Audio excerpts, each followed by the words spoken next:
Oh man, how y'all feeling? How y'all feeling? How y'all feeling? Listen, man, I'm excited. I'm glad to be here, man. I hope you are too, because listen, so many people are leaving us day by day, y'all. Listen, I have witnessed like so many people like leave here with like within a week time frame. I'm like, God, I just thank you, right? I had a birthday on March 17th. I'm like, bro, I'm just glad to be here, bro, right? And sometimes like we take like the fact that we're waking up for granted. Like we take that for granted. Like we take the fact that we are getting up every morning. Like I want you to understand something. If God's still waking you up, you ain't done. You still got a mission to go fulfill. Because he's like, people are leaving us, y'all left and right, and we are watching it before our eyes. I want you to understand something. You need to go ahead and accomplish the mission and chase your dream, because we ain't got long. We ain't got long on here, y'all. Like my guy ET say, I don't care if you live. I don't care if you work out. I don't care if you eat right. I don't care how healthy you are. We are not gonna make it to live see 200 years old. Like that's just what it is. So while we don't have that much time, we might as well go and chase your dream. Like taking no risk is like taking a risk too. Right? You're risking your family being in poverty for the rest of y'all life. You risking not like seeing what's on the other side of the life y'all deserve. You risking like staying in the same position. You risk at being uh um like just stuck in the same, like in the sunken place. You feel me? So I need for us to just like get out of that fear mode, get out of that I'm scared to go chase my dream, and just go live, go do it. Like stop, like you're being selfish when you don't chase your dream. You're being selfish when you don't live in your purpose. You're being selfish when you don't use your gift, because it's not just about you. So many other people are depending on that. So many other people are depending on you to do what you got to do, right? Just imagine, I was talking to one of my partners, and I told him, I say, bro, so many people don't understand how much either your obedience can be tied to the people that's connected to you blessing, or your disobedience could be tied to their curses, right? Just imagine if Noah didn't do what God told him to do. Just imagine if Noah were like, hey God, why you want me to build this ark? Like, why you want it like this? And like he would just told him, no, I'm not doing it, just because he don't understand it. Or he had some type of fear, or didn't believe God, didn't like follow through on the mission. Like just how many people would have got hurt and like been cursed just because of his disobedience. He wouldn't have been able to save his wife, his three sons, the wives of the three sons, or the animals. But because he was obedient, Noah was able to save so many other lives. His obedience was tied to so many other people blessing. And I want you to understand, you not chasing your dream, you are letting your kids down, your husband, your wife, your uncle, your aunt, whoever it is that depending on you, you are letting them down by you not chasing the dream because you scared. That's selfish. Stop being selfish and let's go chase the mission today, right? So make sure my mic on. Make sure we good. Yeah, we good. So I really want to come talk to y'all today about something, because like, so me and a friend of mine, we were having this conversation. Like me and my friend, we were having a conversation. She worked with like kids, um, like with like putting them in foster home, like kids that come from abusive home, like in a bad environment. Like she helped put them in like in foster care, right? And so me and her having a conversation, and she was telling me, she say, you know what I'm saying? I just was curious. I was like, what's the youngest you ever seen a child like come to y'all? Like you have to like take them out the household and put them in foster care. She was like 8 years old.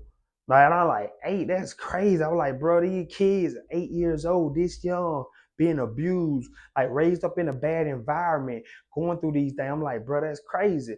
And so I went on to proceed to ask her, like, okay, 8 years old. I was like, then in my mind, no, just me being me, I'm like, okay, why are they parents like locked up or nothing? Like, so what is it like? And I was like, so do the kids express themselves to y'all? Like, do they express themselves? She was like, sometimes, but yeah, not really. Like, do they express what's going on? She was like, no, not really. They really don't. But this was the kicker, y'all. This was the kicker. This was the kicker.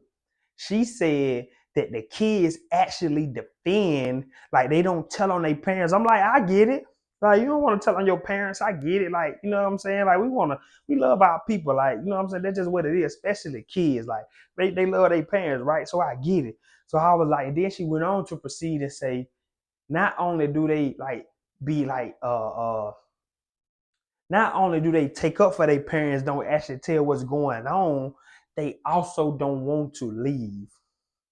Even though we are doing something to put them in a better position to take them out of this toxic environment, the kids do not want to leave. The kid kick, scream, and cry, all because they don't want to leave. And I say, what? That is crazy. She said, yup, they are just been so used to the trauma that they think is normal.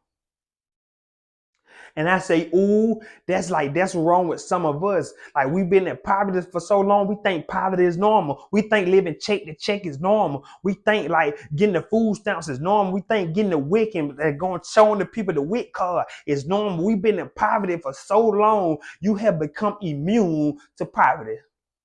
And then when people come to you with a wealth strategy, when people come to you by investing, when people come to you by building wealth, you like, nope. I can't really just stay here. Like, at least I'm familiar with this. And so I say, oh, you know what? The kids are not scared. They're just familiar with their territory. Like, this is familiar to me. So you trying to put me in a great environment. You trying to take me out of this. Like, it might be toxic to you, but I'm used to this. You know what I'm saying? So I like, you are not scared. It's just familiar. Like, we love as humans, is it's normal for us to like go to our familiar place. It's normal for us to like stay comfortable, right? That's why we always like end up going back to those same habits. We might do good for about a week, but for some reason the person like can't stay consistent long enough until they go back to the familiar habits that they've been doing, right? Because it's I guess it's normal for us to do that. And I say, bruh, that is why some of my people, that is why they don't want to go to that next level. They ain't scared to take the risk. They ain't scared to invest. They ain't scared to build a business. They are just familiar with being in poverty for so long that they have become the new normal. And then everybody else around me is in poverty, so I don't feel bad. Right. And then when people come to you with new information about building wealth, about investing in stocks, about owning you some real estate, about getting you some land, that is like, nope, that's a new territory. I don't want to go there. So I want to let you know you ain't scared. You are just too familiar with your territory. Just think about this, y'all.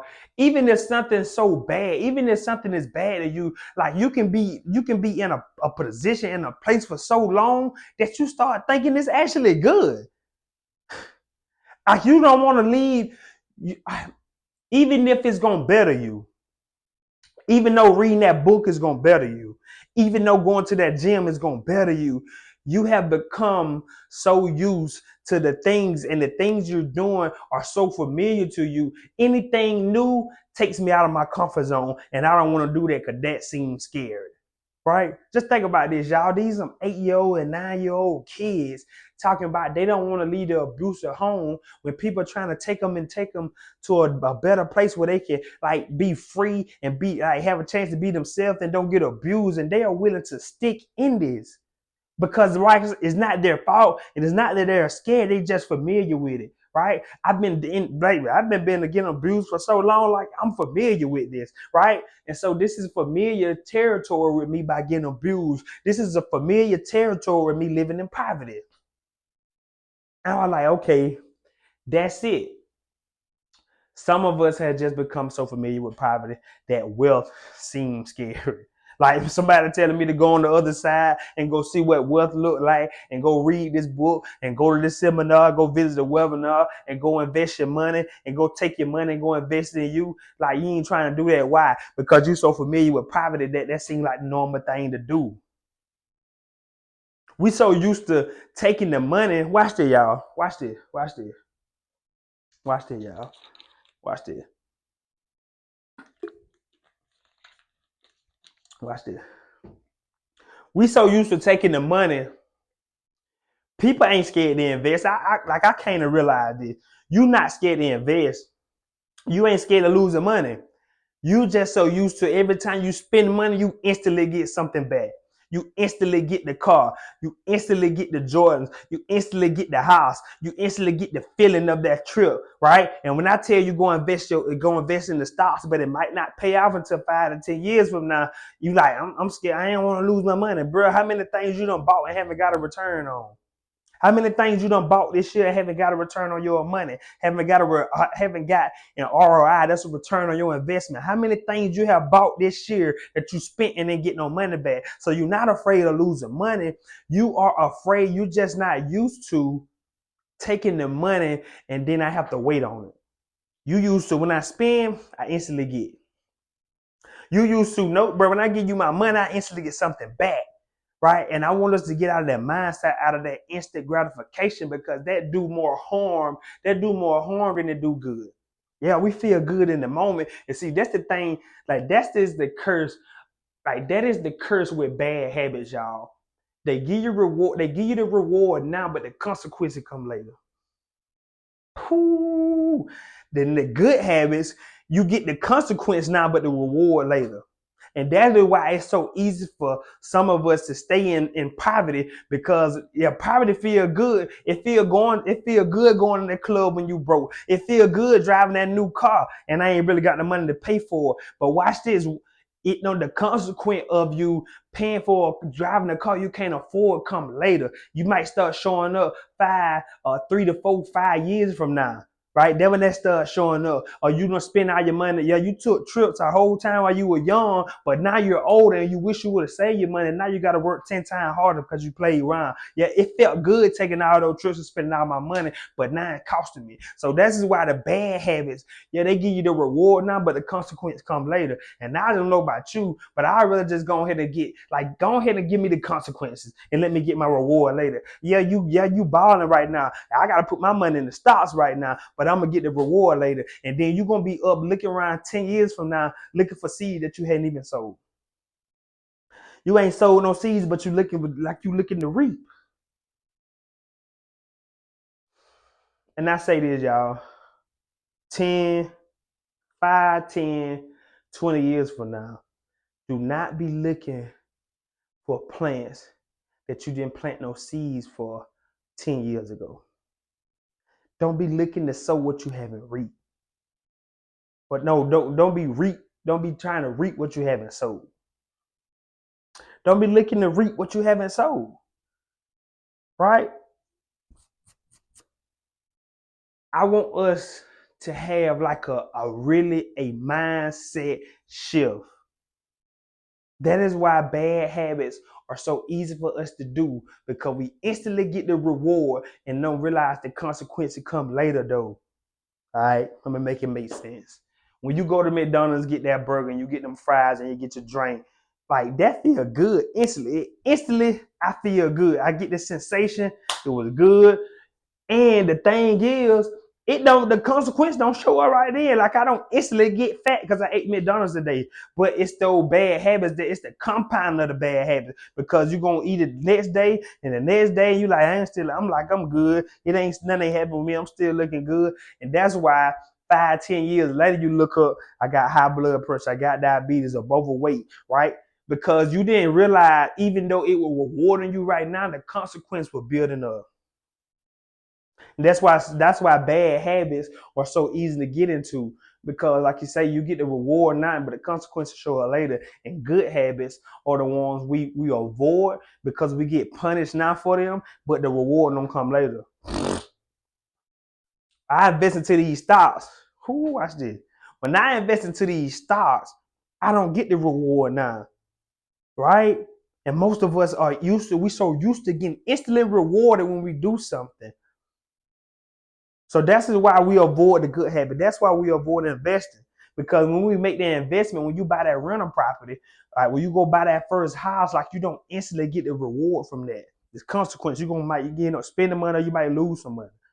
But 5 to 10 years from now, it's gonna be a big payout. You're gonna get the reward for that. But most of us are not willing to wait that long. Most of us are so caught up in the instant gratification, like we don't appreciate the good habit. We don't appreciate working out for a whole year and not seeing no results. We don't appreciate working out for 6 months and not seeing no results. because we so used to getting the reward right now. And I want you to have a mindset shift today and say, no longer do I want instant gratification. I'm gonna delay it. Not saying it's not gonna come, it's just gonna be delayed. I'm not saying your gratification is not gonna come, it's just gonna be delayed. And that's what I really want to talk to y'all today about, right? I didn't have no sermon. All right, I didn't have no sermon. I just say, you know what, God just told me. I just need the people I need the people to hear this.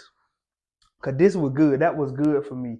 I was like, bro, like so many people, you're not scared, bro. It's just familiar. We're just familiar with poverty, bro. Right? It's a chain. It's a chain that been going down for generation to generation to generation. The WIC been passed down. The food stamp been passed down. The poverty mindset been passed down. The no savings account been passed down. To put all your money in the bank. That mindset been passed down.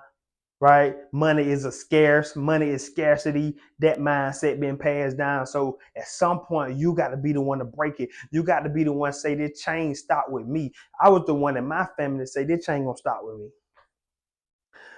I might not come from wealth, but wealth will come from me.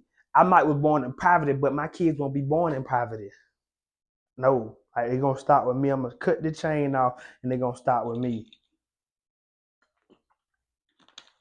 Man, look, so I hope this really helps somebody. I hope you stay blessed. I hope you continue to stay prayed up, continue on your mission, continue to put God first because you'll never be last. And always remember this, always put education before entertainment.